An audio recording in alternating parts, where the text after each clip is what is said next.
بسم الله الرحمن الرحيم.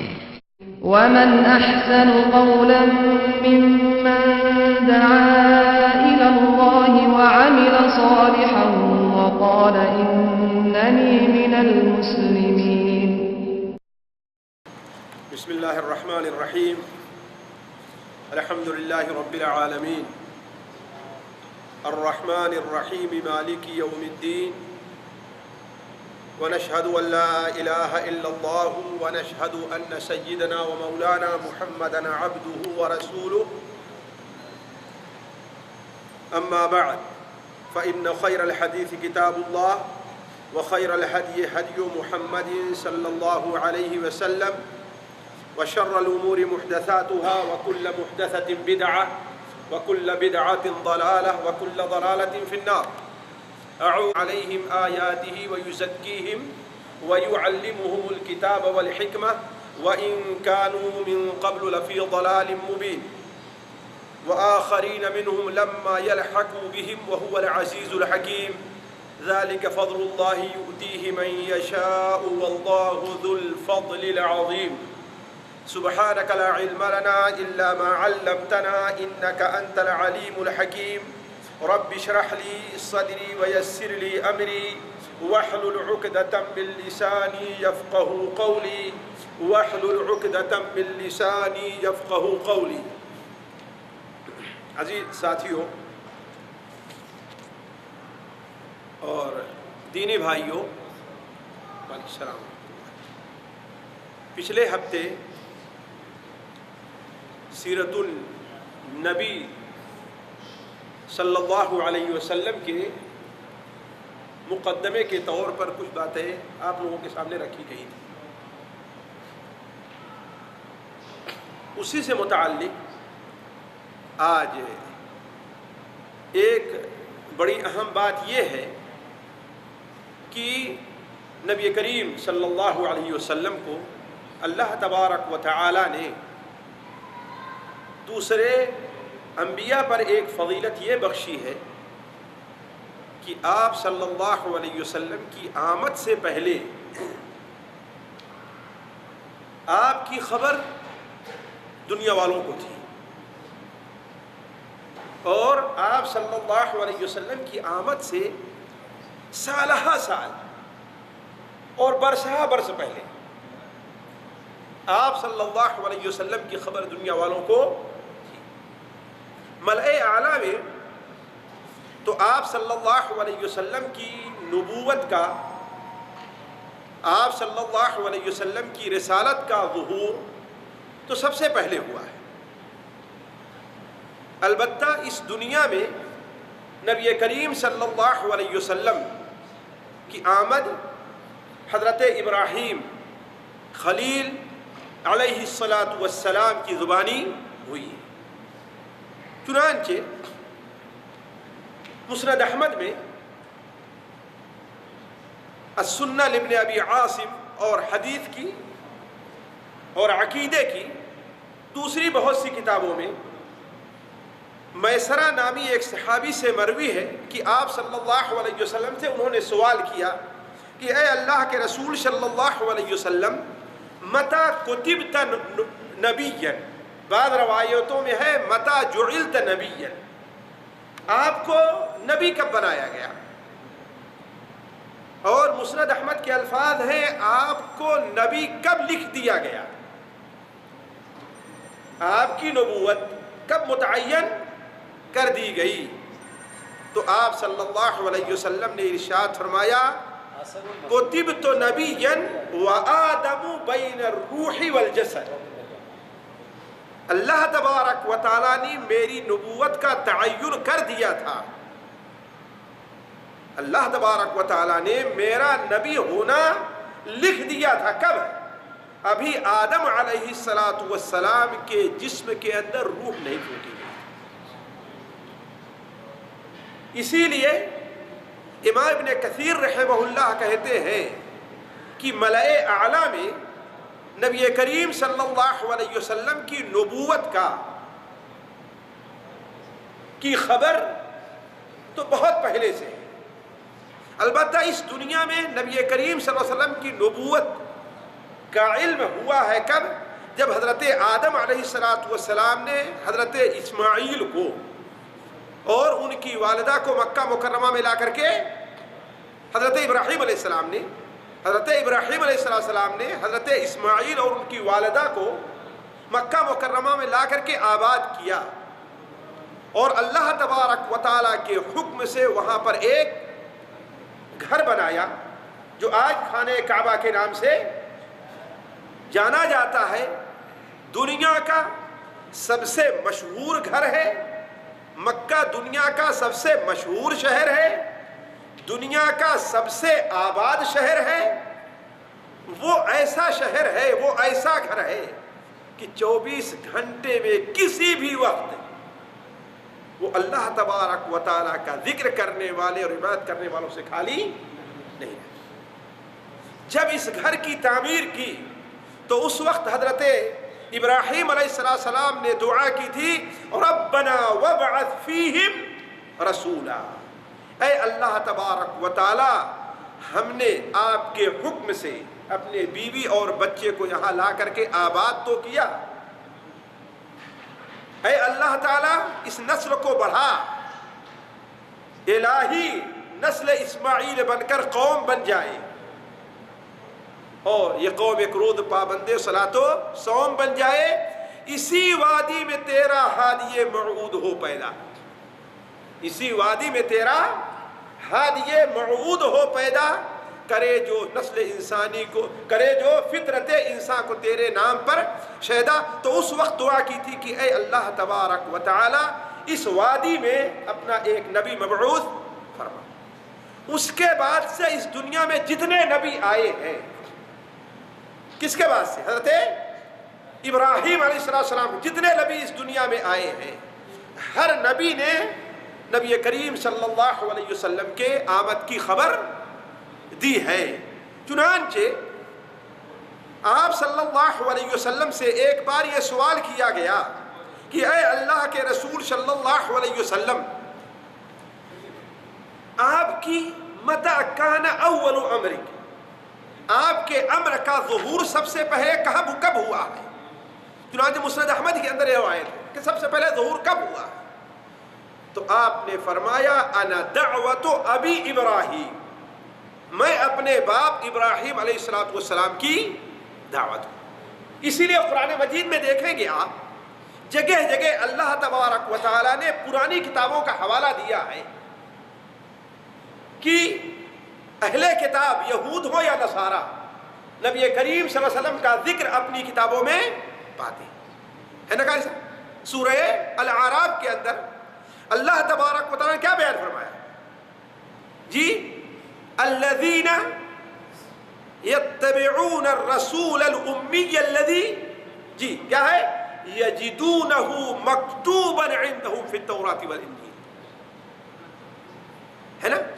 جو لوگ نبی امی کی اتباع کرتے ہیں اور جسے اپنے پاس جو کتاب تورات اور انجیل کی شکل میں موجود ہے اس میں آپ کا ذکر لکھا ہوا پاتے ہیں۔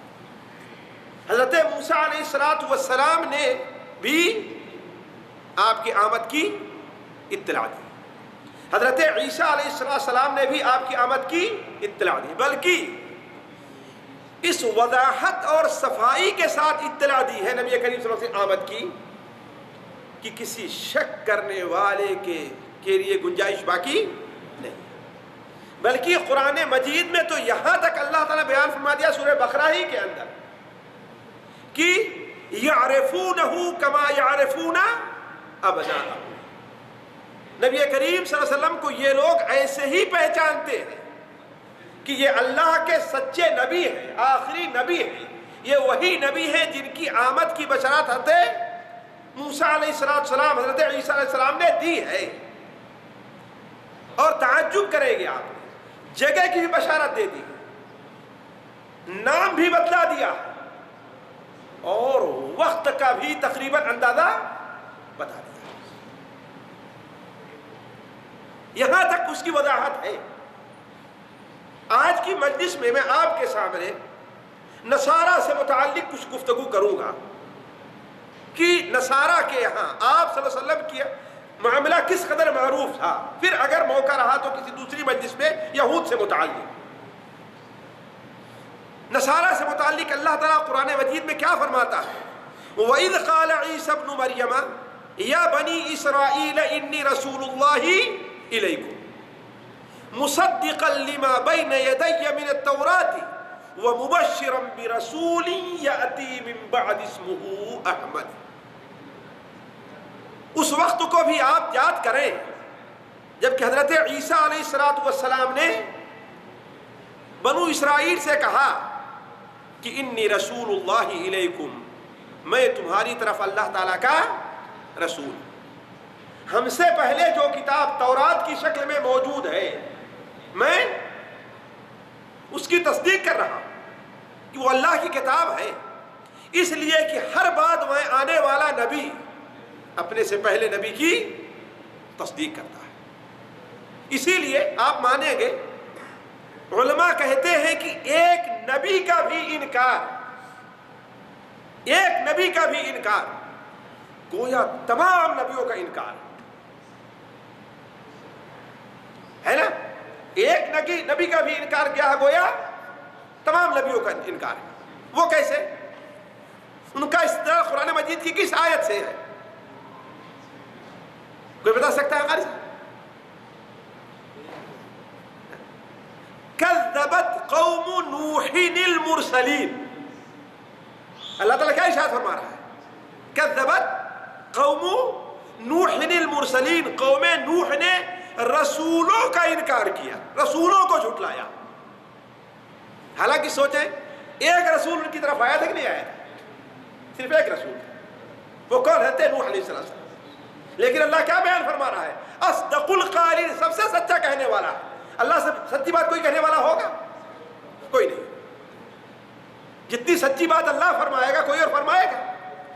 اللہ فرمایا کذبت قوم نوح المرسلین، قوم نوح نے رسولوں کو جھٹلایا، حالانکہ ان کے پاس اللہ تعالیٰ کا صرف ایک رسول ہے نا۔ تو علماء کہتے ہیں کہ ایک رسول کو جھٹلانا گویا تمام نبیوں کی تکذیب ہے، تمام رسولوں کی تکذیب۔ تو حضرت عیسیٰ علیہ السلام نے بنو اسرائیل سے کہا میں تمہاری طرف اللہ کا رسول ہوں، ہم سے پہلے جو کتاب آئی ہے میں اس کی تصدیق کر رہا ہوں کہ اللہ کی نازل کی ہوئی کتاب ہے، یعنی تورات، اور اپنے بعد ایک رسول کے آمد کی بھی خوشخبری دے رہا ہوں، صرف خبر نہیں دے رہا ہوں، خوشخبری دے رہا ہوں، اور اس کا نام کیا ہوگا؟ احمد ہوگا۔ اس کا نام کیا ہوگا؟ احمد ہوگا۔ واللہ آپ تعجب کریں گے، آج بھی موجود ہیں بعض ہندوؤں نے ہماری اور آپ کی دعوت پر اسلام قبول نہیں کیا۔ کسی مسلمان کا برا اسلام قبول نہیں کیا، انہوں نے اپنی کتابوں میں وید کے اندر پڑھا اور جو کچھ نبی صلی اللہ علیہ وسلم کی صفات بیان کی گئی ہے اس پر غور کیا، اس لیے ان کی کتابوں میں بھی یہ لکھا ہوا ہے کہ ایک آخری نبی ایسا آئے گا جس کی یہ صفات ہوگی، حتیٰ کہ آپ کی والدہ کا نام بھی وید کے اندر موجود ہے۔ لیکن ظاہر بات عربی میں نہیں، اس کو ہندی میں اس کا ترجمہ کر کے لوگوں نے رکھا ہے۔ آپ کی والدہ کا نام بھی موجود ہے، یعنی آپ کے بارے میں اس وضاحت کے ساتھ چیزیں موجود ہیں۔ تو حضرت عیسیٰ علیہ السلام نے بیان فرمایا کہ وَمُبَشِّرًا بِرَسُولٍ يَأْتِي مِن بَعْدِ اسْمُهُ احمد، اور ایک ایسے رسول کی آمد کی خوشخبری دے رہا ہوں جو میرے بعد آئے گا، اس کا نام کیا ہوگا؟ احمد صلی اللہ علیہ وسلم۔ تو ظاہر بات آپ کے ناموں میں سے آپ کا ایک نام کیا ہے؟ بخاری شریف میں ہے نا، میں محمد ہوں، میں احمد ہوں، میں ماہی ہوں، میں عاقب ہوں، ہے کہ نہیں؟ آج بھی ظاہر بات ہے انجیل جو موجود، خاص انجیل برنابا، اس کے اندر علماء کہتے ہیں کہ اس کو نصارہ چھپاتے ہیں اور اس میں ایک لفظ فارقلیت موجود ہے، اس کا معنی احمد ہوتا ہے، اس کا معنی اور ساتھیوں آپ صلی اللہ علیہ وسلم کہ آمد کی خبر صرف نصارہ کے عالموں کو نہیں تھی، حتیٰ کہ نصارہ کے جو عام لوگ تھے ان کو بھی اس کی خبر تھی۔ کیوں؟ اس لیے کہ وہ جس طریقے سے ہم اور آپ آج ہے نا آپس میں بیٹھتے ہیں تو مہدی کے آنے کی خبر دیتے ہیں کہ مہدی ایک امام پیدا ہوں گے جن کی صفات یہ ہوگی ایسے ہوگی، ہے نا، اور ہمارا ایمان ہے صحیح حدیث کی روشنی میں۔ ایسے ہی وہ نبی کریم صلی اللہ علیہ وسلم کی آمد کی بات آپس میں کیا کرتے تھے اور خبر دیتے تھے۔ میں صرف 2 مثال دیتا ہوں ابھی، اس کے بعد ایک قصہ آپ کے سامنے رکھوں گا جو بڑا عجیب و غریب ہے۔ حالانکہ بہت سے قصے ہیں لیکن صرف ایک قصہ رکھوں گا میں آپ سے۔ اللہ کے رسول صلی اللہ علیہ وسلم جب مکہ مکرمہ میں تھے، ظاہر بات آپ کی دعوت کے ساتھ جیسا کہ آگے آئے گا، صحابہ کرام کو کتنی پریشانیاں کتنی تکلیفیں اٹھانی پڑتی تھی، یہاں تک کہ انہیں علل اعلان کلمہ لا الہ الا اللہ پڑھنے کی بھی اجازت نہیں ہوتی۔ تو کچھ صحابہ تنگ آ کر کے ہجرت کیے کس طرف؟ جی کدھر ہجرت کیا؟ حبشہ کی طرف، جسے آج ایتھوپیا کہا جاتا ہے، جسے آج ایتھوپیا کہا جاتا ہے، حبشہ کی طرف ہجرت کر کے گئے۔ تو مکہ کے لوگوں نے اس پر بھی صبر نہیں کیا، اپنے لوگ ان کے پیچھے بھیجا ہے کہ جاؤ وہاں کے بھی بادشاہ کو ان کے اس خلاف ورغلاؤ۔ اس وقت وہاں کا بادشاہ کون تھا؟ اصحمہ النجاشی تھا، اصحمہ النجاشی تھا۔ اس کے سامنے جا کر کے شکایت کیا کہ ہمارے یہاں سے کچھ لوگ بھاگ کر کے آئے ہیں اور وہ نئے دین لے کر کے آئے ہیں، ان کی وجہ سے آپس میں باپ بیٹے جدا ہو گئے ہیں، ماں بیٹے جدا ہو گئے، یعنی پورا قصہ اپنا سنایا، اور وہ آپ کے دین کو بھی نہیں مانتے سر۔ تو نجاشی نے کہا کہ ان میں کون بڑا ہے، کہاں پر ہے، ان کو بلاؤ۔ وہ تمام لوگ آپس میں تیاری کی اور حضرت جعفر کو اپنی طرف سے، یہ قصہ انشاءاللہ آگے تفصیل کے ساتھ آئے گا۔ تو حضرت جعفر کی بات سننے کے بعد میں کہہ رہا نجاشی نے کیا کہا؟ مسند احمد کے اندر ہے کہ نجاشی نے کہا یا معشر الحبشۃ والقسیسین والرہبان، اے حبشہ کے لوگوں اور اے عالموں اور اے دانشوروں، واللہ ما یزیدون علی الذی نقول فیہ ما یسوی ھذا، ایک چھوٹا سا تنکا زمین سے اٹھایا اور کہا اس نبی کے بارے میں جو ہم کہتے ہیں اس سے اس تنکے سے بھی زیادہ کوئی بات اور نہیں کہہ رہے ہیں، یعنی ہمارے اور ان میں کوئی اختلاف نہیں۔ جس نبی کے بارے میں ہم کہہ رہے ہیں، انتظار کر رہے ہیں، جس نبی کے بارے میں یہ بیان کر رہا ہے، دونوں میں کوئی اختلاف نہیں ہے۔ مرحبا بکم وبمن جئتم من عنده، اے لوگو تمہیں خوش آمدید، اور جس کی طرف سے آ رہے اسے خوش آمدید۔ اشہد انہ رسول اللہ الذی نجد فی الانجیل، ہم اس بات کی گواہی دے رہے ہیں کہ وہ اس اللہ کا بھیجا ہوا رسول ہے، اس وہ رسول ہے جسے ہم انجیل کے اندر پاتے ہیں لکھا ہوا۔ یہ کس نے کہی تھی؟ اللہ کے رسول صاحب دیکھا بھی نہیں، اس نے ملاقات بھی نہیں کی، صرف آپ کے بارے میں لوگوں نے بتایا کہ یہ ہے، ایسا نام ہے، ان کی یہ تعلیم ہے، ہمیں یہ دعوت دیتے ہیں۔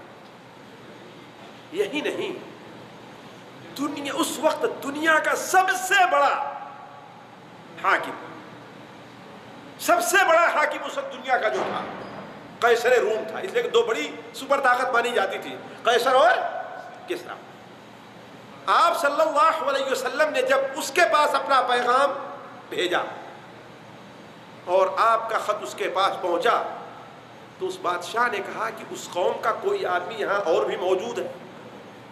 تو اس وقت ابو سفیان ایک تجارتی قافلہ لے کر کے گئے ہوئے تھے، تجارتی قافلہ لے کر کے گئے ہوئے تھے۔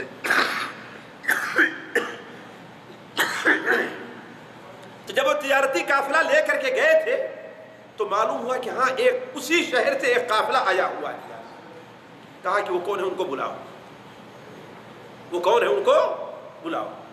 چنانچہ بلایا گیا تو ابو سفیان جو کہ سردار تھے، اور مکہ کے بھی سردار اس وقت وہی تھے، مکہ کے سب سے بڑے وہی تھے، ان کو بلایا گیا تو اس نے لمبا چوڑا سوال کیا، یہ کون ہے، ان کو ماننے والے بڑھتے ہیں کہ گھٹتے ہیں، ان کے ماننے والے کمزور قسم کے لوگ ہیں کہ مالدار اور پڑھے لکھے لوگ ہیں، ایسا خاندان میں اس کا کیسا ہے، اور کیا اس سے پہلے اس کے خاندان میں کسی نے بادشاہت کا دعویٰ کیا ہے، کوئی بادشاہ گزرا ہے، ساری باتیں نہیں ہیں، کیا اس سے پہلے اس کے اوپر کسی بھی قسم کا تم الزام لگاتے ہو کہ وہ جھوٹ بولتا ہے، کہا نہیں۔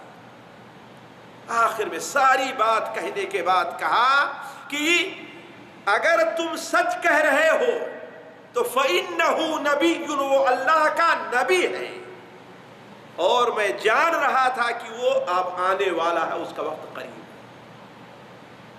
وَلَمْ أَكُنْ أَظُنُّهُ مِنْكُمْ، لیکن میں نہیں سمجھ رہا تھا کہ وہ عرب میں آئے گا، میں سمجھ رہا تھا کہ ہم میں سے ہوگا۔ وَلَوْ أَنِّي أَعْلَمُ، اگر مجھے معلوم ہو جائے کہ میں اس تک پہنچ سکتا ہوں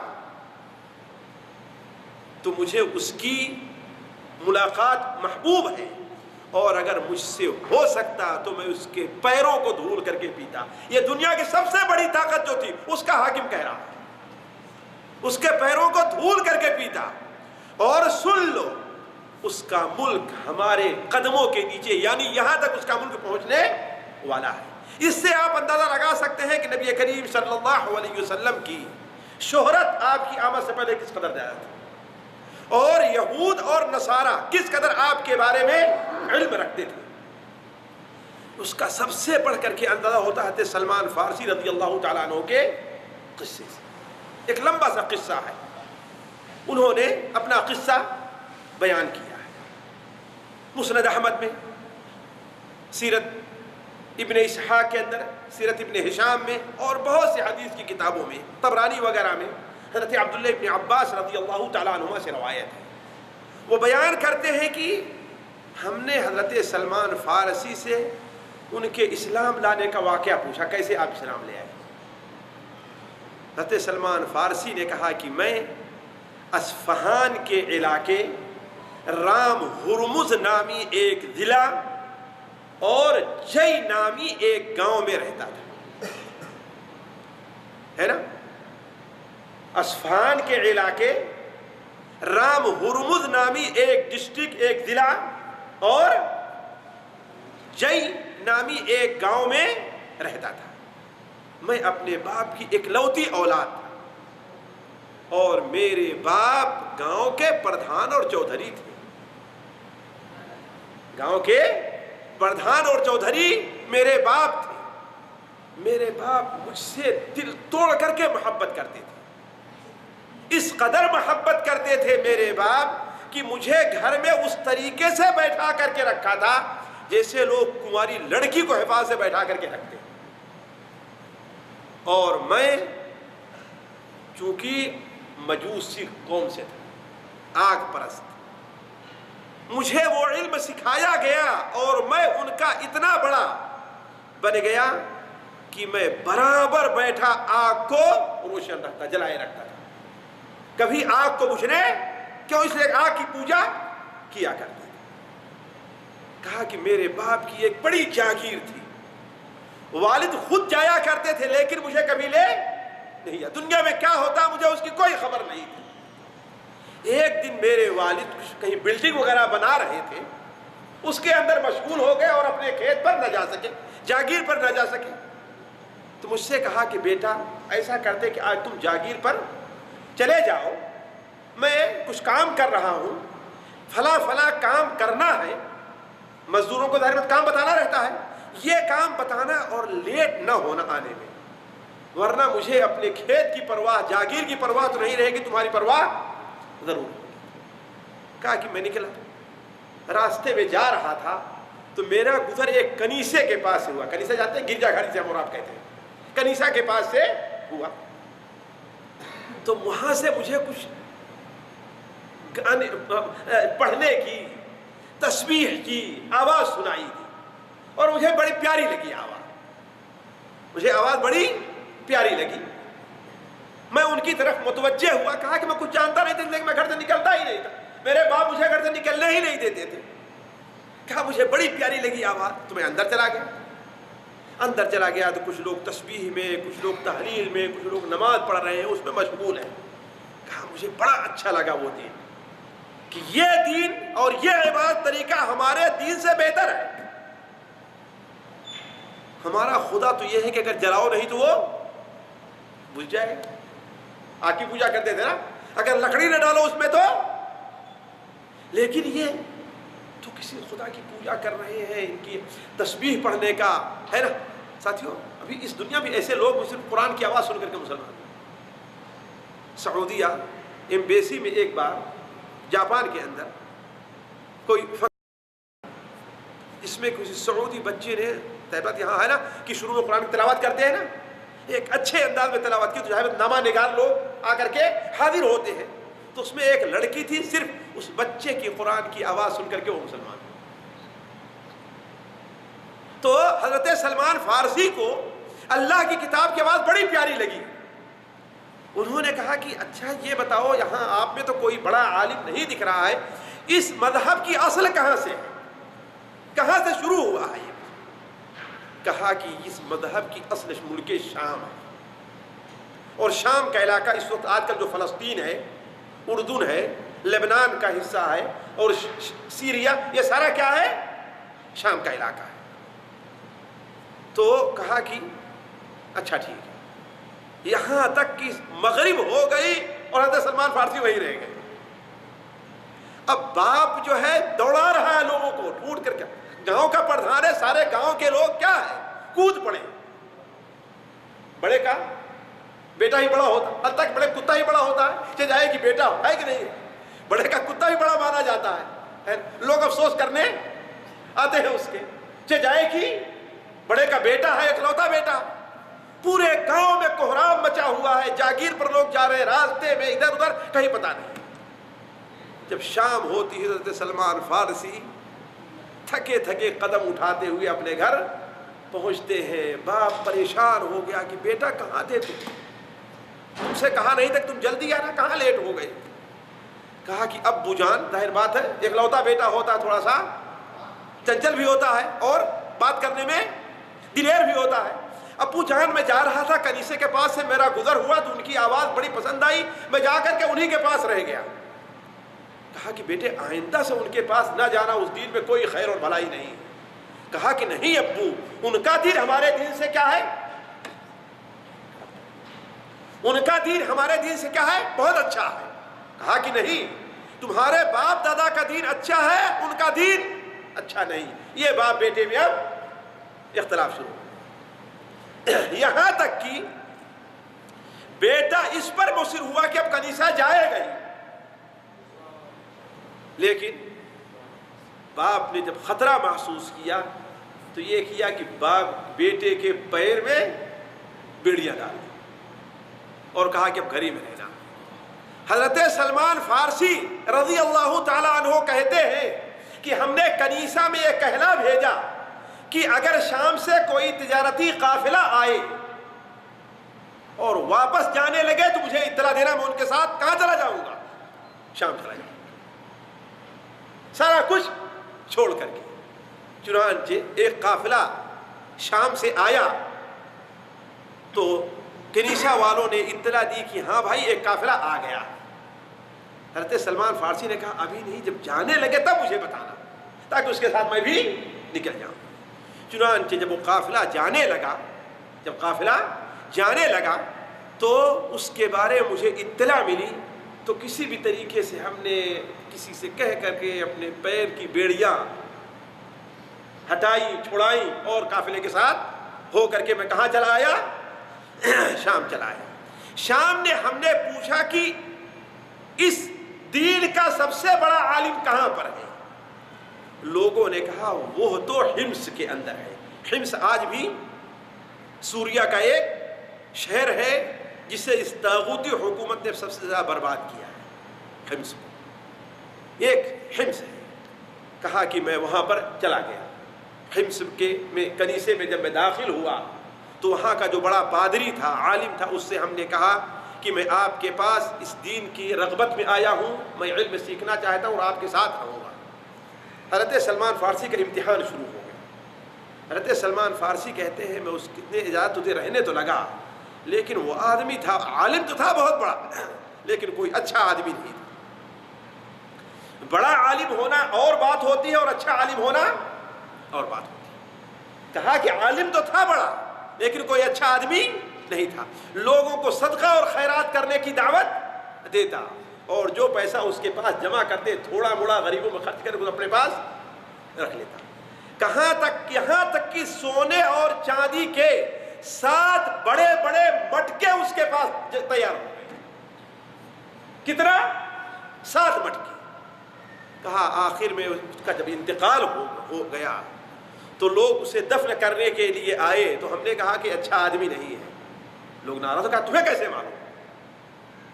کہا اس لیے کہ یہ آپ لوگوں کو صدقہ اور خیرات کرنے کی دعوت تو دیتا تھا، لیکن سارا مال غریبوں کو دینے کے بجائے کیا کرتا تھا؟ خود اپنے پاس رکھ لیتا تھا۔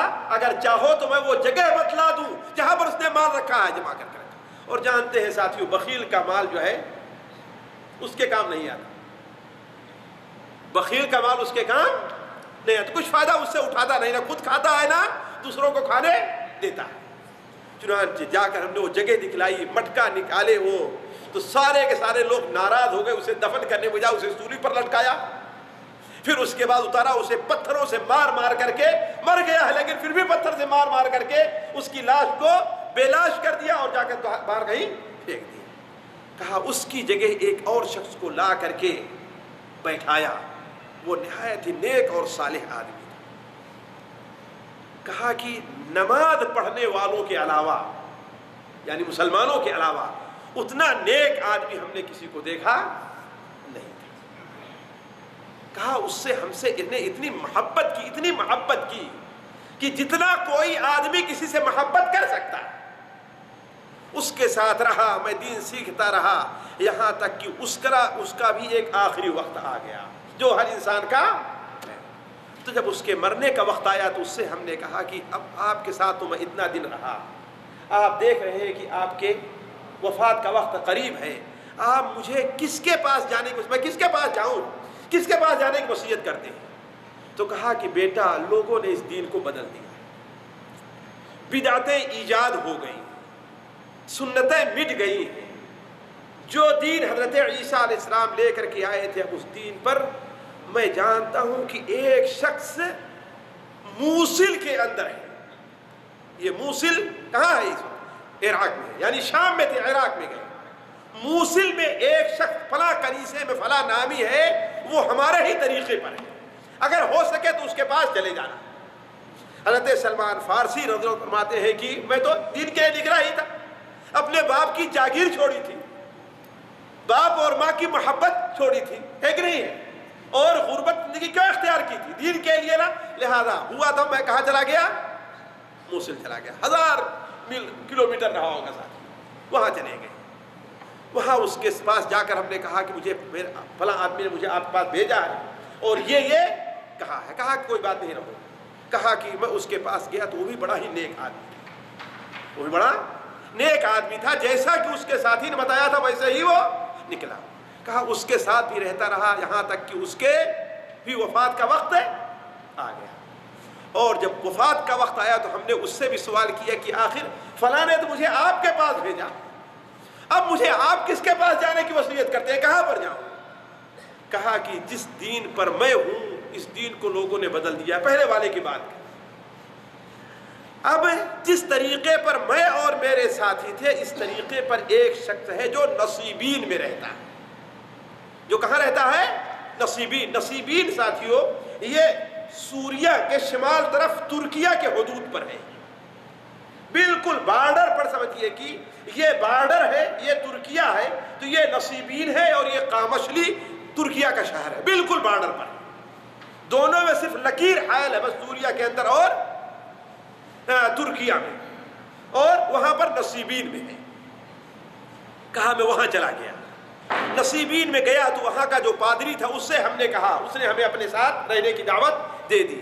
کہا اس کے ساتھ بھی جتنا دن مجھے رہنا ہوا میں رہا، یہاں تک کہ اس کے بھی انتقال کا وقت آ گیا۔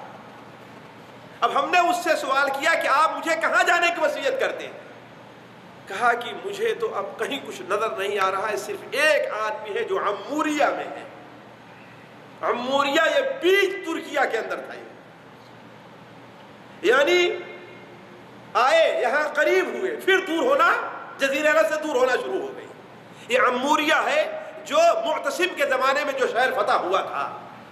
بڑا اس کا ایک لمبا قصہ ہے، میں بھی نہیں بیان کر سکتا، لیکن وہاں سے کوئی ایک مسلمان عورت، چونکہ مسلمانوں کے قبضے میں تھا، نہیں وہ مسلمانوں کے علاقے پر کسی اس نصرانی نے حملہ کر کے بعد مسلمان عورت کو، بعد روایات میں ہے کہ ایک حضرت علی کے خاندان کی ایک لڑکی کو پکڑ کر کے قیدیوں کو لے کر گئے، تو اس میں اس خاندان کی ایک لڑکی تھی، اس نے کہا تھا واہ معتصمہ، اے معتصم تم کہاں ہو؟ تمہاری زندگی میں مسلمان عورتوں قیدی بنائی گئی؟ کہا معتصم کو جب یہ خبر ملی ہے، بیان کرنے والے نے بیان، معتصم نے کہا تم نے سنا ہے؟ ہاں ہاں ہم نے سنا۔ تو معتصم نے کہا کہ اس وقت تک میں پانی نہیں پیوں گا، میں سر میں تیل نہیں لگاؤں گا، بلکہ پانی میں تیل نہیں لگاؤں گا، میں غسل نہیں کروں گا اور اپنی بیوی کے پاس نہیں جاؤں گا جب تک کہ اسے چھڑا نہیں لیتا اور ان کا جو سب سے مضبوط شہر ہے اسے فتح نہیں کر لیتا۔ اور کہا کہ ہاں سن رہا ہے معتصم تیری بات کو، اور اتنے فوجی میں تیار کروں گا کہ ایک فوجی روم میں ہوگا، شام میں ہوگا، اور ایک فوجی ہمارے پاس بغداد میں ہوگا۔ حالانکہ اس وقت نجومیوں نے کہا تھا کہ یہ وقت ابھی حملہ کرنے کا نہیں ہے، جو ان کے نجومی تھے، مسلمان علم نجوم پر اعتبار نہیں رہتا، جو روم کے نجومی تھے، لیکن معتصم نے کہا نہیں میں اسی وقت حملہ کروں گا، اور حملہ کر کے اس کو چھڑایا اور کہا کہ رومیوں کا سب سے مضبوط شہر کون بنایا تھا؟ کہا کہ عموریہ ہے، تو عموریہ پر حملہ کر کے فتح کیا تھا۔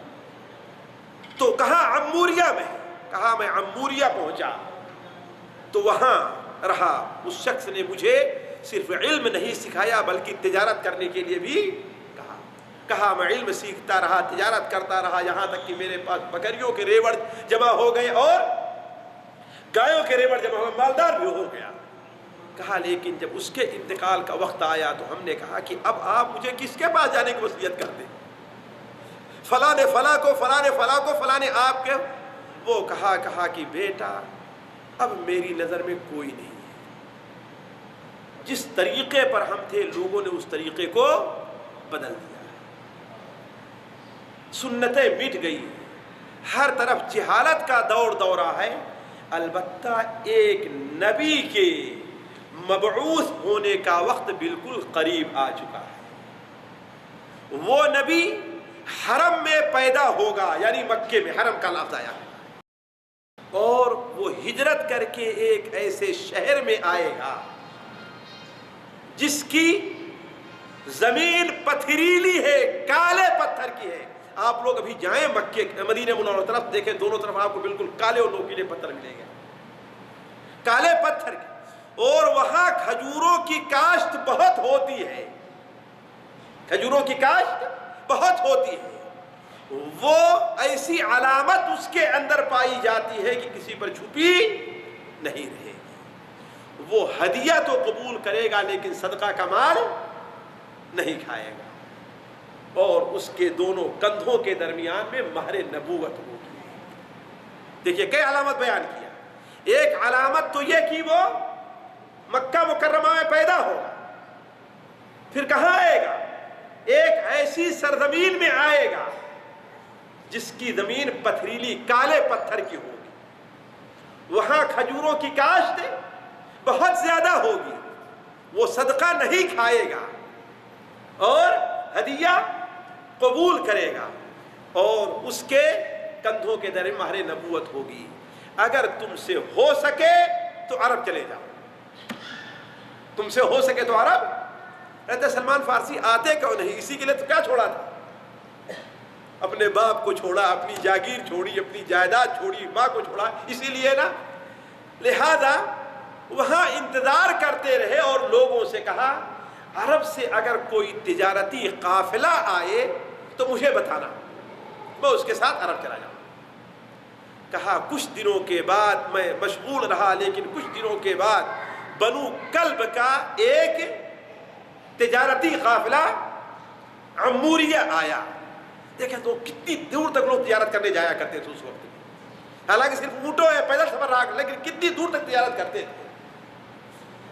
آیا تو جب ہم نے ان قافلے والوں سے کہا کہ میں تمہیں اپنی ساری بکریاں دیتا ہوں، میں تمہیں اپنی ساری گائیں دے دیتا ہوں، لیکن تم مجھے اپنے ساتھ عرب لے کے جاؤ، میں تمہارے ساتھ عرب جانے کے لیے تیار۔ کہا کہ انہوں نے ظاہر بات اس سے کون اتنا سستا سودا ہے کہ نہیں، کون قبول کرنے والا نہیں۔ کہا کہ وہ لوگ سارے کے سارے راضی ہو گئے، سارے کے سارے راضی ہو گئے، اور میں ان کے ساتھ چلا یہاں تک کہ جب وادی القرا پہنچ گیا۔ وادی القرا کہاں ہے اس وقت کسی کو معلوم ہے؟ جی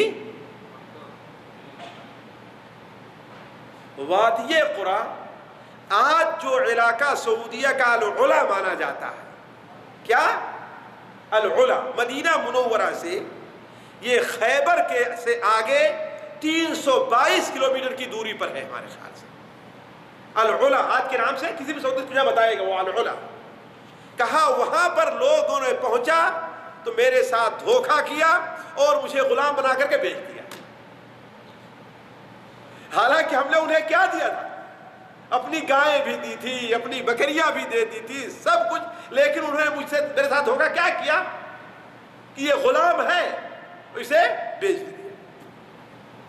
اور بیچا بھی کس کے ہاتھ سے؟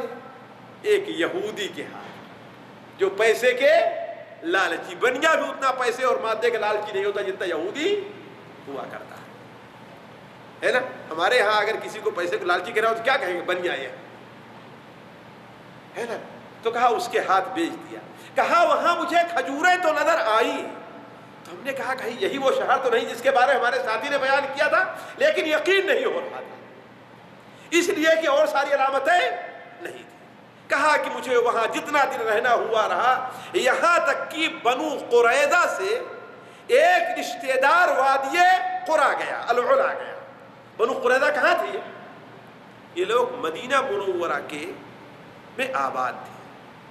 آپ لوگ اگر ابھی مدینہ منورہ داخل ہونا چاہیں تو جہاں سے وہ خط سرکل روڈ دائری ختم ہوتا ہے، اس کے بعد مدینہ منورہ میں داخل ہو تو بائیں طرف کا جو علاقہ ہے یہی بنو قریظہ اور بنو نذیر کا علاقہ تھا۔ وہاں کا ایک شخص گیا اپنے رشتہ دار کے پاس، تو اس نے مجھے اپنے رشتہ دار سے خرید لیا اور لے کر کے جب یثرب آیا جو آج مدینہ منورہ ہے، تو کہا جب یہ زمین ہم نے دیکھی تو مجھے یقین ہو گیا کہ بس یہی وہ جگہ ہے جہاں کے بارے میں میرے ساتھی نے مجھے خبر دی تھی۔ ساتھی کتنے سال گزرے ہو گئے، سوچیں بچپنا تھا ان کا، سالہ سال گزر گئے، پتہ نہیں 30 سال گزرے، 40 سال گزرے، اس انتظار میں کہ حق تک ہمیں پہنچنا ہے۔ کہا کہ ظاہر بات ہے اس درمیان نبی کریم صلی اللہ علیہ وسلم کی بعثت ہو گئی، لوگوں کو معلوم تھا، لیکن چونکہ میں غلامی کی زندگی بسر کر رہا تھا، صبح سے شام تک کام کرنا ہے، رات میں آ کے سو جانا ہے، لوگوں کے پاس اٹھنا بیٹھنا نہیں، اس لیے مجھے کچھ معلوم نہیں ہوتا۔ کہا ہوا یہ کہ ایک دن میں اپنے مالک کے کھجور کے اوپر چڑھا ہوا تھا، جانتے ہیں کھجور کتنے لمبے لمبے پرانے ہوا کرتے تھے، اور کچھ کام کر رہا تھا، اتنے میں ہمارے مالک کا بھتیجا بھاگتا ہوا آتا ہے، کہتا اے چچا اے چچا اے چچا، بنو قیلا کا ستیہ ناس ہو، اللہ برا کرے بنو قیلا کا۔ بنو قیلا کون سے لوگ ہیں؟ بنو قیلا یہ سارے انصار ہیں، اوس اور خزرج کے لوگ۔ قیلا ان کی جو سب کی ماں تھی وہ قیلا، بنو قیلا کے لوگوں کو اللہ تعالیٰ برباد کرے۔ ایک شخص مکہ سے آیا ہوا ہے، وہ کہہ رہا ہے میں اللہ کا نبی اور سارے اس کے پاس جمع ہیں، حضرت سلمان فارسی کہتے ہیں کہ یہ آواز سننی تھی کہ میں کانپ گیا. پہلی بات اسی کے اندر کر دیتے, اسی کے لیے تو وہاں پر گئے ہوئے تھے نا, کس لیے گئے تھے؟ اسی کے لیے تو نا.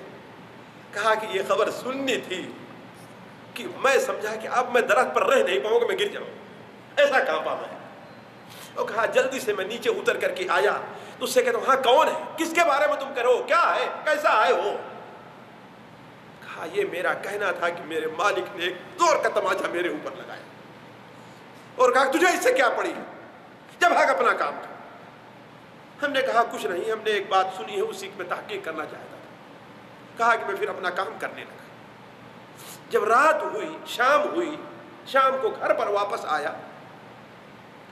ساتھیوں, قبا میں جہاں آپ صلی اللہ علیہ وسلم آباد تھے اور بنو قریظہ سے میلوں کا فائدہ, کم سے کم 10 کلومیٹر سے زیادہ دوری ہوگی.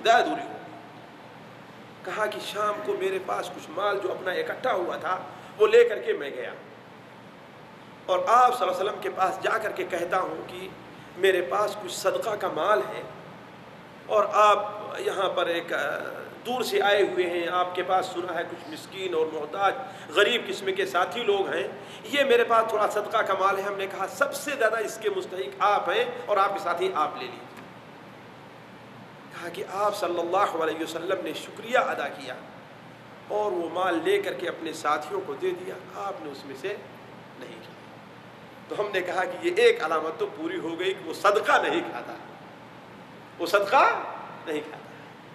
اسی درمیان آپ صلی اللہ علیہ وسلم 10-12 دن یا اس سے کم یا زیادہ قبا میں رہ کر کے مدینہ منورہ چلے آئے. اب ان کے گھر کے اور قریب آ گئے, ان کے گھر کے اور قریب آ گئے. حضرت سلمان فارسی کہتے ہیں کہ میرے غلامی کی زندگی تھی, میرے پاس کچھ چیز تو تھی نہیں, لیکن تھوڑا تھوڑا میں جمع کرتا رہا. بعض روایات میں آیا ہے کہ اپنے مالک سے ایک دن اجازت دی کہ مجھے ایک دن کی چھٹی تو دے دو, تو اس نے چھٹی دیا. جا کر کے ہم نے مزدوری کی اور کچھ مال اپنے پاس اکٹھا کیا. اکٹھا کر کے پھر میں چھپ کر کے اپنے مالک سے رات کو کس کے پاس گیا, آپ صلی اللہ علیہ وسلم کے پاس گیا, اور کہا کہ میں ایک بار میرے سے کچھ ہو سکا تھا, وہ صدقے کا مال تھا, آپ نہیں کھاتے ہیں, میں چاہتا ہوں کہ یہ میرے پاس کچھ مال آپ ہدیہ قبول کر لیں, آپ اسے بطور ہدیہ کے قبول کر لیں.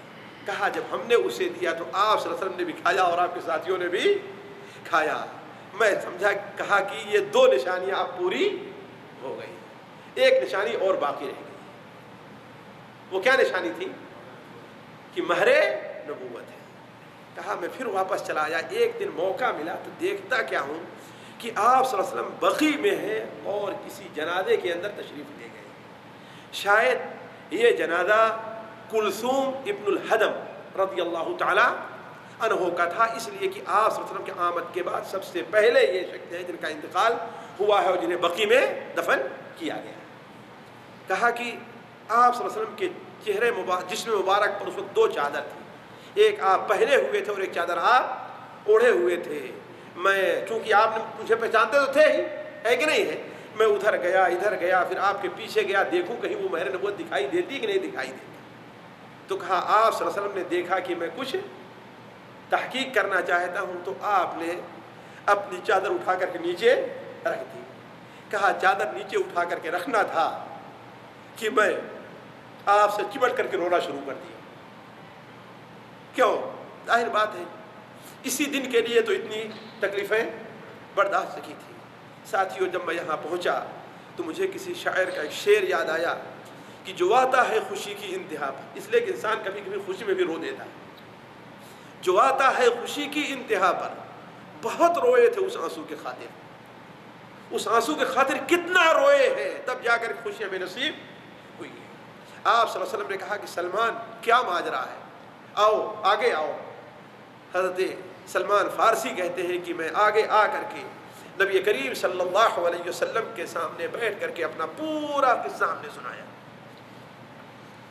کہ جو ماجرا میرے ساتھ پورا پیش آیا تھا. آپ نے کہا صرف مجھے نہیں بلکہ میرے صحابہ کو بھی سکھا. کہا لیکن میری زندگی کیا تھی؟ غلامی کی تھی. ابھی میں غلام تھا کس کا؟ ایک یہودی کا. اسی درمیان میں آپ کے ہجرت کے 3 سال گزر گئے، 4 سال گزر گئے. میرا مالک مجھے آزاد کرنے کے لیے اور نہ آپ کے پاس آنے کے لیے چھوڑ رہا. ایک دن نبی کریم صلی اللہ علیہ وسلم نے فرمایا کہ کاتب یا سلمان، کاتب یا سلمان، اے سلمان کتنے دن تک غلام رہو گے؟ ایسا کرو کہ سودا کر لو اپنا، کہ میں تمہیں اتنا دیتا ہوں مجھے آزاد کر دو. مکاتبہ عربی کا لفظ ہے، وہ کہتے ہیں کہ غلام اپنے مالک سے کہے بھائی میں اتنا دوں گا تو مجھے آزاد کر دو. کہا کہ ہم نے سودا تو کر لیا لیکن سودا بڑا بھاری تھا. شاید ساتھیوں ہم لوگ نہ سمجھ سکے، جو لوگ مزرعے میں کام کرتے ہیں وہ اس مشکل کو سمجھ سکتے ہیں. سودا کیا تھا؟ سودا یہ تھا کہ کھجور کی 300 درخت ہے. کتنا؟ 300 درخت مجھے بڑا کر کے دو. یہ نہیں کہ گاڑ کر کے دو، گاڑو، اس کی سینچائی کرو، وہ بڑے ہو جائیں، جب زندہ ہو جائے یعنی اب یقین ہو جائے کہ اب درخت نہیں بڑھے گا، تیار ہوگا، تب اس کے بعد تمہیں میں اور 40 اقیہ چاندی چاہیے. 40 اقیہ چاندی کے چاہیے. کہا ہم نے مکاتبہ تو کر لیا لیکن یہ مال آئے کہاں سے؟ نبی کریم صلی اللہ علیہ وسلم نے کہا کہ ٹھیک ہے. صحابہ کرام سے کہا کہ اعینوا اخاکم، اپنے بھائی کی مدد کرو. چنانچہ کسی صحابی نے مجھے 25 پودے دیے. جانتے ہیں ایک پودا کتنا مہنگا ہوتا ہے؟ یہاں 1000 ریال کے بکتے ہیں پودے. اسی لیے میں کہہ رہا ہوں جو لوگ مزرعے میں کام کرتے ہیں وہ 300 کھجور کے درخت کی قیمت وہی بتا سکتے ہیں اور آپ نہیں سمجھ سکتے. اور کتنا اس میں محنت کرنی پڑتی ہے، سینچائی ہے، اس کا صفائی ہے، کتنا کرنا پڑتا ہے. کہا کہ کسی صحابی نے مجھے 25 دیا، کسی نے 20 دیا، کسی نے 30 دیا. ایسے کر کے میرے پاس 300 پودے جمع ہو گئے. وعدہ کیا نہیں کہ میں تمہیں دوں گا. اس کے بعد آپ صلی اللہ علیہ وسلم نے فرمایا کہ اے سلمان جاؤ اب گڑھے کھودو. اب 300 گڑھے کھودنے. کتنا؟ 300 گڑھے کھودنے. کہا کہ اس پر بھی بعض مسلمانوں میری مدد کی. جب گڑھے تیار ہو گئے تو آپ نے کہا لیکن رپائی کرنے سے پہلے مجھے ضرور بتلانا. تو کہا کہ ہم گئے، مسلمان گئے، آپ صلی اللہ علیہ وسلم تشریف لے آئے. ہم پودا دیے جاتے تھے، آپ صلی اللہ علیہ وسلم اپنے دستے مبارک سے پودا گاڑتے جاتے تھے، ہم دیتے تھے، آپ نے پودا گاڑتے جاتے تھے. یہاں تک کہ 300 پودے جب ہو گئے، حضرت سلمان کہتے ہیں والذی نفس سلمان بیدی، اس ذات کی قسم جس کے ہاتھ میں سلمان کی جان ہے، 300 پودوں میں سے ایک پودا بھی نہیں مرا، سارے کے سارے زندہ ہو گئے. سارے کے سارے. ایک چیز تو پوری ہو گئی لیکن رہ گیا مسئلہ بھی کس چیز کا؟ مال کا مسئلہ رہ گیا. تو کہا ظاہر بات مسلمان بھی اس وقت تنگی کے وقت میں تھے. کسی جنگ کے موقع پر، کسی موقع پر نبی کریم صلی اللہ علیہ وسلم کے پاس تھوڑا سا ایک انڈے کے برابر سونا آیا. تو کہا سلمان جاؤ اور چاندی کو اس کے بدلے تول دو. ہم نے کہا اے اللہ کے رسول یہ انڈا 40 اقیہ چاندی کا کیا مقابلہ کیسے کرے گا؟ کہا کہ نہیں جاؤ تولو. بعض روایات میں ہے کہ آپ نے اس میں اپنا لعاب دہن لگا دیا آپ صلی اللہ علیہ وسلم.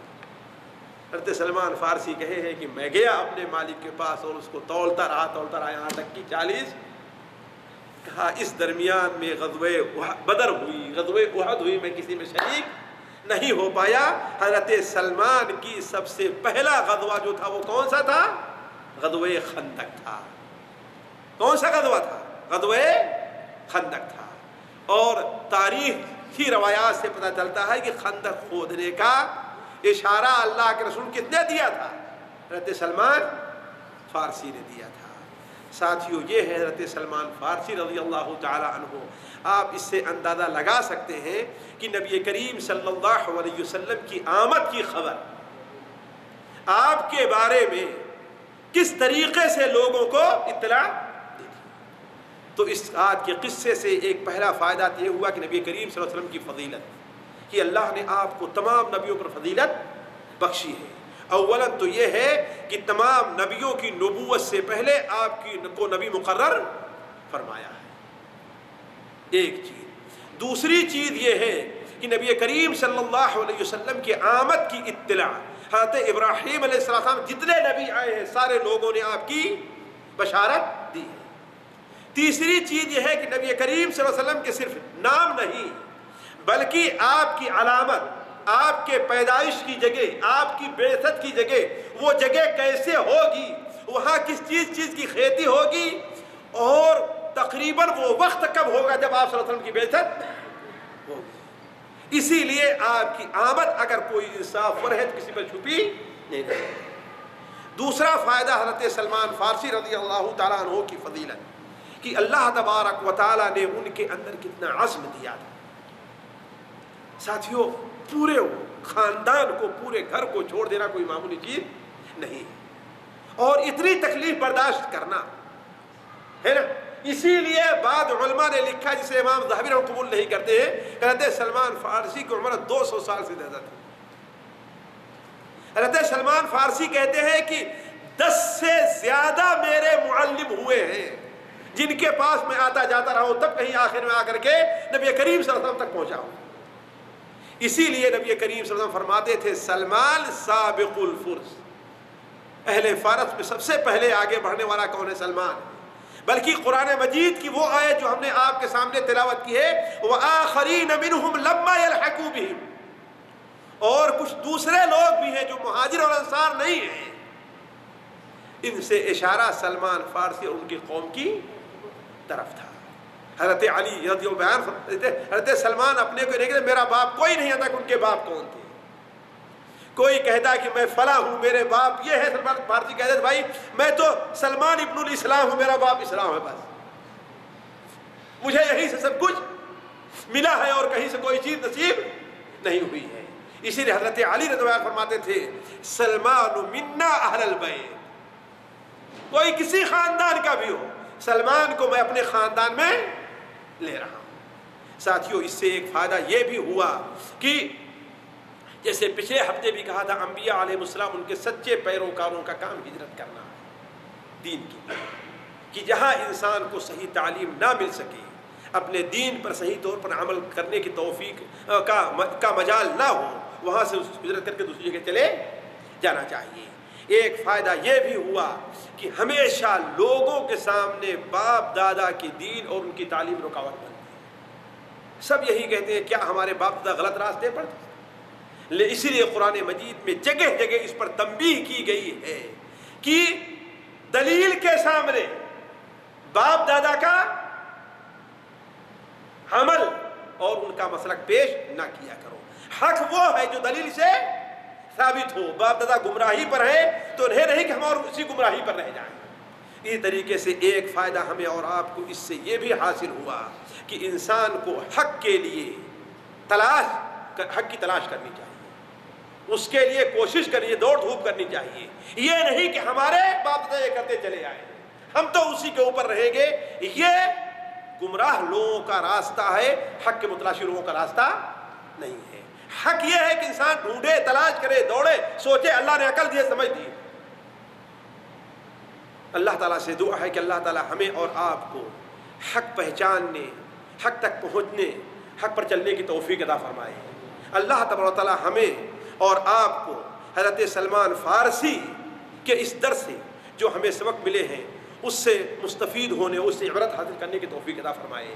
اللہ تعالیٰ ہمارا اور آپ کا یہاں پر جمع ہونا قبول فرمائے. یہاں جمع ہونے کی برکت سے اللہ تعالیٰ ہمیں اور آپ کو حق پر چلنے کی توفیق عطا فرمائے. اللہ تعالیٰ ہماری اور آپ کی مغفرت فرمائے. سبحانک اللہم و بحمدک اشہد ان لا الہ الا انت استغفرک و اتوب الیک.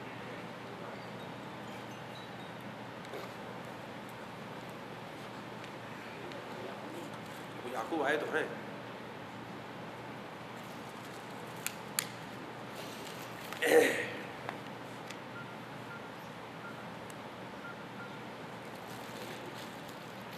چلیں کھانا کھا لیں آپ لوگ.